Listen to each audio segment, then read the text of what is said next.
Good afternoon students, welcome to my new channel AD political classes by Seema Arya. बेटा हम MA political science final का paper 2 कर रहे हैं, जिसका नाम है कंपैरेटिव पॉलिटिक्स, हिंदी में कहते हैं तुलनात्मक राजनीति। सेक्शन 1 कर रहे हैं हम, और इसमें हम एक क्वेश्चन कंप्लीट राजनीति का, तुलनात्मक राजनीति का कर चुके हैं 2 वीडियो में। अब बात आती है तुलनात्मक राजनीति के बाद उसके विकास की, कि तुलनात्मक राजनीति का विकास का जो क्रम है वो कैसे चला, इसके बारे में हम डिटेल में पढ़ेंगे। तुलनात्मक राजनीति के विकास का जो चक्र है वो प्रारंभ से वर्तमान तक अनेक उतार चढ़ाव से गुजरा है। कि जब ये टॉपिक स्टार्ट हुआ तुलनात्मक राजनीति का, अरस्तू ने इसको स्टार्ट किया था, तो वर्तमान से तक के जो जितने भी उतार चढ़ाव इसमें आए हैं उसके बारे में हम इसमें डिस्कस करेंगे। अभी आगे क्वेश्चन में सभी बाधाओं को पार करती हुई यह अपनी वर्तमान स्थिति में अब पहुंची है। ठीक है, जितनी भी बाधाएं बीच में आई उनसे निकल के अब ये वर्तमान में पहुंची। और तुलनात्मक राजनीति अपनी वर्तमान स्थिति में अचानक नहीं पहुंची है। क्या हुआ कि इसे यहाँ तक पहुँचने में विकास के एक लंबे दौर से गुजरना पड़ा है, और हम इस विकास क्रम को 7 चरणों में समझेंगे। अब देखो ये 7 चरण कौन कौन से हैं, जो कि बहुत इम्पोर्टेंट है। आपको इनमें से कोई भी नाम अगर आ जाता है तो आपको इसी तरीके से एक्सप्लेन करना है। और तुलनात्मक राजनीति वाला जो टॉपिक है वो बेटा हम फर्स्ट वीडियो में कंप्लीट कर चुके हैं। देखो तुलनात्मक राजनीति का विकास क्रम कहाँ से स्टार्ट होता है। सबसे पहले आता है परंपरागत धारणा, जो किसने दी थी बेटा, अरस्तू ने। परंपरागत धारणा के बाद आता है पुनर्जागरण का काल, जिसको सबसे ज़्यादा ये विचारधारा किसने दी है, मैकियावेली ने। उसके बाद आता है बुद्धिवाद का काल, जो मॉन्टेस्क्यू का नाम फेमस है इसमें, कि इन्होंने इसके बारे में विचार लिखे। उसके बाद आता है इतिहासवाद का काल। यहाँ से फिर ये क्रम चलता है, राजनीतिक विकासवाद का काल आया इतिहासवाद के बाद।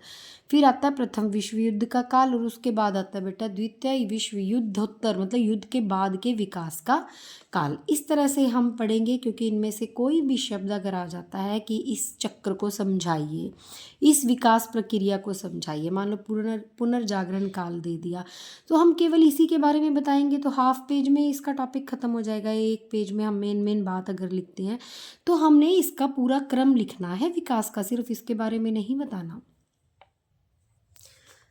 सबसे पहले क्या आता है बेटा, परंपरागत धारणा, जो अरस्तु ने दी। देखो इसमें क्या था इसके अंदर, की तुलनात्मक राजनीति के परंपरागत दृष्टिकोण की शुरुआत जो थी वो अरस्तु से मानी जाती है। उन्होंने क्या किया कि तुलनात्मक राजनीति का जनक उनको कहा जाता है, क्योंकि उन्होंने सबसे पहले व्यवस्थित ढंग से राज्यों की तुलना की। राज्यों की व्यवस्था के अकॉर्डिंग, व्यवस्थित ढंग से या क्रम से कह लो, या सभी तथ्यों को समझने के बाद तुलना करना कह लो, ये सबसे पहले किसने किया था, अरस्तु ने। तभी उनको तुलनात्मक राजनीति का जनक भी कहा जाता है। अरस्तु ने अध्ययन के लिए तुलनात्मक पद्धति को अपनाया और अपने समय के 158 देशों के संविधानों का अध्ययन किया। देखो ये कोई छोटी बात नहीं है कि उस समय के 158 देश के जो संविधान थे उनका उन्होंने अध्ययन किया। राजनीति के कुछ सिद्धांतों का निर्माण किया, और उसने क्रांति के सिद्धांत के साथ साथ सरकारों का भी वर्गीकरण किया। अरस्तु ने अपने राजनीतिक विचारों का अपनी प्रसिद्ध रचना राजनीति में वर्णन किया है। देखो उन्होंने जो भी विचार बनाए राजनीति से रिलेटेड, उन्होंने अपनी एक रचना की है जिसका नाम है राजनीति बुक, उसमें उन्होंने सब कुछ लिखा है। उसके बाद काल आता है पुनर्जागरण का काल, इसको मैकियावेली ने दिया। ठीक है, मैकियावेली को इस युग का प्रवर्तक कहा जाता है, और हमें उसकी प्रसिद्ध रचना प्रिंस में उसके विचारों का उल्लेख मिलता है। इस युग में इस धारणा का जन्म हुआ कि राज्य दैवीय संस्था न होकर मानवकृत संस्था है। देखो परंपरागत वाली जो इससे ऊपर हम पढ़ के आए थे ना, उसमें ये मानते थे कि देवी देवता ही सब कुछ हैं। लेकिन पुनर्जागरण में क्या हुआ कि राज्य जो है कि वो देवीय संस्था न होकर क्या है, मानव के द्वारा बनाई गई है। उन्होंने ये स्पष्ट किया कि वो बताया कि राज्य को सुधारा जा सकता है, जो भी उसमें कमियां हैं। उन्होंने बताया कि राजा में शेर या लोमड़ी के गुण होने चाहिए, और राजा के लिए सिर्फ और सिर्फ राज्य ही सब कुछ होना चाहिए। राज्य को कभी भी राजा को भाड़े के सैनिकों पर निर्भर नहीं रहना चाहिए, कि राज्य खुद एक शेर और लोमड़ी की तरह, मतलब शेर ताकतवर का प्रतीक हो, ठीक है, शक्तिशाली, और लोमड़ी की चालाकी उसको आनी चाहिए एक राजा को, ठीक है। और भाड़े के जो सैनिक होते हैं ना, किराए पे लिए हुए या तनख्वाह पे रखे हुए, उनके उनके ऊपर निर्भर नहीं रहना चाहिए किसी राज्य को। मैकियावेली ने सत्ता और राज्य पर वैज्ञानिक व व्यवहारिक दृष्टिकोण दिए, कि उसने कहा कि जो राजा है वो सत्ता में वैज्ञानिक दृष्टिकोण भी रखे और व्यवहारिक भी रखे। ठीक है, उसके बाद आता है बुद्धिवाद का काल, जिसको किसने दिया? मॉन्टेस्क्यू ने दिया बेटा।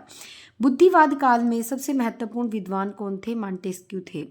ठीक है, इस का मॉन्टेस्क्यू को लिखने में हिंदी में कई तरह से मॉन्टेस्क्यू भी लिखा गया है। इस काल में उन्होंने राजनीति को तर्क, विवेक और राजनीति सोच और विश्लेषण के आधार पर समझने की शुरुआत की। बुद्धिवाद की बात कर रहे हैं हम, बुद्धिवाद काल की, तो फिर ये किस पे होगा? तर्क पे भी होगा, विवेक पे भी, और वैज्ञानिक सोच पे और विश्लेषण पे। तभी तो बुद्धि क्या होती है? तर्क पे चलती है ना, वैज्ञानिक सोच होती है उसमें, और विश्लेषण के आधार पर ही जो निष्कर्ष निकलता है उसी को ही मानती है। उन्होंने यानी कि मॉन्टेस्क्यू ने पहली बार राजनीति को वैज्ञानिक व तर्क संगत ढंग से समझने के लिए विभिन्न देशों की क्या किया? कानूनी व्यवस्था का, संस्कृति का, जलवायु का और समाज की तुलना की उन्होंने। और उन्होंने बताया कि सत्ता को 3 भागों में बांटा जा सकता है: विधानपालिका, कार्यपालिका और न्यायपालिका। ये अलग अलग होने चाहिए। ठीक है, पहले क्या होता था? एक राजा था और सारे इकट्ठे काम करते थे। वो कहते कि ये किसी के ऊपर डिपेंड नहीं होना चाहिए। अगर कार्यपालिका है तो उस पर किसी का अधिकार ना हो, उसे किसी से पूछना ना पड़े, वो खुद अपना काम करे। न्यायपालिका के अंदर किसी का भी इंटरफेरेंस नहीं होना चाहिए, सब अलग अलग होने चाहिए। मॉन्टेस्क्यू को तुलनात्मक राजनीति के आधुनिक जनक भी कहा जा सकता है, क्योंकि इन्होंने आधुनिक विचार दिए। उसके बाद आता है बेटा इतिहासवाद का काल। इसमें क्या कहा गया? इतिहासवाद राजनीति का अध्ययन क्या कहता था वो? कि वर्तमान स्थिति से ही नहीं करता था, ये कहता था, इतिहासवाद कहता है कि राजनीतिक संस्था, शासन व्यवस्था या राज्य को समझने के लिए उसके इतिहास को और विकास क्रम और ऐतिहासिक परिस्थितियों को समझना आवश्यक है। इतिहासवाद ऑब्वियसली नाम से ही पता चलता है, वो क्या कहता था कि ये नहीं है कि जो वर्तमान में चल रहा है आपको उसी का ही अध्ययन करना, नहीं। इसमें ऐसा चेंज आया क्यों? इसके लिए आपको क्या करना है? पिछले इतिहास पे जाना है, इसका विकास क्रम कैसे हुआ। जैसे अभी हम इस क्वेश्चन में ही पढ़ रहे हैं, फॉर एग्जाम्पल अगर ले लिया जाए, हम विकास क्रम पढ़ रहे हैं ना, कि परंपरागत से शुरू हुआ, देखो, और द्वितीय विश्व युद्धोत्तर तक क्या क्या चेंजेस आए, ये भी तो एक विकास क्रम हो गया। इसमें हम इतिहास में गए ना, इस क्रम में। तो वो यही कहता है कि उनका भी आपको परिस्थितियों का सब कुछ जानना आवश्यक है, कि संसद कैसे बनी। पहले राजा हुआ करते थे, और राजा से अब जनता के हाथ में सत्ता है, सत्ता है, क्योंकि जनता ही चुनती है ना अब अपना प्रतिनिधि। तो वो कहते हैं कि संसद बनी कैसे, राजा से जनता को सत्ता मिली कैसे। इस सब का उत्तर इतिहासवाद में ही खोजा गया। ठीक है, सब कुछ डिटेल जो खोजी गई इसी युग में खोज के निकाली गई। और इसमें क्रांतियों का, सामंतवाद से पूंजीवाद तक का जो सफ़र था, परिवर्तन था, राष्ट्रीय निर्माण का तुलनात्मक अध्ययन हुआ। इन सभी चीज़ों का इसमें तुलनात्मक अध्ययन किया गया इतिहासवाद के काल में। राष्ट्रीय निर्माण और तुलनात्मक अध्ययन के बाद इस काल में माना गया कि किसी भी देश की राजनीति उसके इतिहास और संस्कृति को समझे बिना नहीं समझी जा सकती। मतलब राजनीति नहीं समझी जा सकती किसके बिना? इतिहास और संस्कृति को समझे बिना। ठीक है बेटा, आगे चलिए। आगे आता है राजनीतिक विकासवाद का काल। राजनीतिक विकासवाद का काल क्या है? कि राजनीतिक विकास का अर्थ है एक ऐसी प्रक्रिया जिसमें राज्य और समाज पारंपरिक रूपों से निकलकर आधुनिक और संगठित और कुशल राजनीति प्रणाली की ओर बढ़ते हैं। विकासवाद के नाम से ही हमें पता चल रहा है कि विकास हुआ होगा। परंपरागत समाज के रूप से निकल के आधुनिक युग में, संगठित में और कुशल राजनीति प्रणाली की ओर हम बढ़ने लगे। इसे क्या कहा गया? आधुनिकीकरण का भी युग कहा जाता है। इस काल को आधुनिकीकरण क्यों कहा गया? क्योंकि इसमें, इस काल में, यानी कि राजनीतिक संस्थाओं, प्रक्रियाओं और समाजों के विकास को मुख्य आधार बनाया गया। विकास की तरफ ज़्यादा चले गए। इसमें राजनीतिक विकास केवल आर्थिक वृद्धि नहीं। अब देखो, पहले क्या था? राजनीतिक विकास का मतलब आर्थिक वृद्धि करना।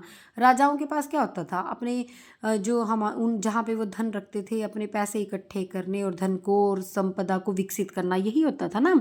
लेकिन अब आर्थिक वृद्धि से नहीं, बल्कि सामाजिक, सांस्कृतिक, संस्थागत परिवर्तन भी के ऊपर भी उन्होंने तुलनात्मक अध्ययन किया। इस युग में राज्य की उत्पत्ति और विकास के लिए जो तथ्य दिए उनसे तुलनात्मक राजनीति को बल मिला। जो भी इन्होंने तथ्य निकाले उससे तुलनात्मक राजनीति विकसित हुई। इस युग के विद्वानों ने पाश्चात्य देशों के साथ साथ विश्व के अन्य देशों की शासन प्रणालियों का भी अध्ययन करके सिद्धांतों का निर्माण किया। प्रथम विश्व युद्ध का काल आ जाता है। अब देखो उसमें क्या हुआ। वैसे तो देखो जब हमने ये पढ़ा है ना अभी जो ऊपर, इसी में ही सारा कुछ आ गया, लेकिन फिर भी हम प्रथम विश्व युद्ध के बाद का काल और ये जो द्वितीय विश्व युद्ध है उसके युद्धोत्तर के बाद का काल जो है वो भी एक बार देख लेते हैं, अगर ये वर्ड आपको पेपर में आ जाता है। युद्ध के समय यूरोप के देशों की शासन व्यवस्था अलग अलग थी। जैसे ब्रिटेन में तो संसद लोकतंत्र था, फ्रांस में गणतंत्र और जर्मनी में सम्राट शासन। विद्वानों ने इसकी तुलना से जानने की कोशिश की कि किन राजनीतिक संस्थाओं ने राज्य को स्थिर रखा है। इसका मतलब कि इनमें से कौन सी सबसे बढ़िया है, किसमें राज्य स्थिर रहा है, ये अध्ययन किया गया। तुलनात्मक राजनीति ने सिखाया कि राष्ट्र ऐतिहासिक परिस्थितियों से बनते हैं जो इतिहास में चली आ रही हैं। केवल संविधान देखकर राजनीति को नहीं समझा जा सकता। पहले क्या था, संविधान को ही राजनीति मान लिया जाता था, संविधान के अनुसार, कानूनों के अनुसार ही चलती थी। लेकिन अब ऐसा नहीं है। अब वो कहते हैं कि बल्कि संघर्षों को, जनमत, अंतर्राष्ट्रीय तनाव और सामाजिक दृष्टिकोण को, कारकों को भी समझना ज़रूरी है इसके अंदर। अब ये नहीं है कि एक सिर्फ संविधान को देखा जाए। प्रथम विश्व युद्ध का काल जो है वो राजनीति के संस्थागत युग का अंत माना जाता है, क्योंकि इस युग में पाया गया कि संस्थागत अध्ययन जो था वो अधूरा है। सामाजिक आर्थिक कार्यों जो कारक हैं उसकी भी क्या की गई है, अनदेखी हो रही है। अब आ जाता है हमारा द्वितीय विश्व युद्धोत्तर काल का अंत। इस काल को तुलनात्मक राजनीति का आधुनिक और वैज्ञानिक युग भी कहा गया है। जो ये काल है बेटा, ये क्या है, वैज्ञानिक और आधुनिक। पहले राजनीति जो थी वो संविधान, संसद, न्यायपालिका, या द्वितीय विश्व युद्ध के बाद जो पहले तो क्या थी, सिर्फ संविधान था, संसद था, न्यायपालिका थी। लेकिन द्वितीय विश्व युद्ध के बाद की जो राजनीति थी उसमें राजनीतिक व्यवहार और राजनीतिक संस्कृति और जनता की भागीदारी को भी तुलनात्मक अध्ययन में शामिल किया। द्वितीय विश्व युद्ध के तुलनात्मक राजनीति में नए विषय जुड़ गए, जैसे ब्यूरोक्रेसी, आधुनिकीकरण, चुनाव व्यवहार, पार्टी सिस्टम। पहले तो सिर्फ संविधान को सब कुछ मान लिया जाता था, देखो अब आधुनिक प्रणाली में कितना सब कुछ ऐड हो गया इसके अंदर। इस युग में राजनीति को संस्थागत अध्ययन से निकालकर आधुनिक, डेटा पर आधारित और बहुआयामी अध्ययन के रूप में परिवर्तित कर दिया। कि ये एक ऐसा युग आया जिसमें सिर्फ संस्था का अध्ययन करना ही एकमात्र विकल्प नहीं बचा। अब बहुत सारे बहुआयामी विकल्प हो गए अध्ययन के लिए। और अब जो ये था संस्था से और परंपरागत मूल्यों से निकलकर अब आधुनिक हो गया था ये सारा डिस्कशन इनका, और डाटा पर आधारित, आंकड़ों पर आधारित हो गया था, और इसमें बहुत सारे परिवर्तन हुए हैं। ये था बेटा आपका विकास क्रम, जो परंपरागत से चलकर द्वितीय विश्व युद्ध के बाद तक के जो काल हैं उन तक हमने डिस्कस किया है। आई थिंक अगर आपको नोट्स इजी लगे हैं तो आप कमेंट बॉक्स में लिखें, आपको व्हाट्सएप पर पूरे नोट्स मिल जाएंगे। Thank you so much.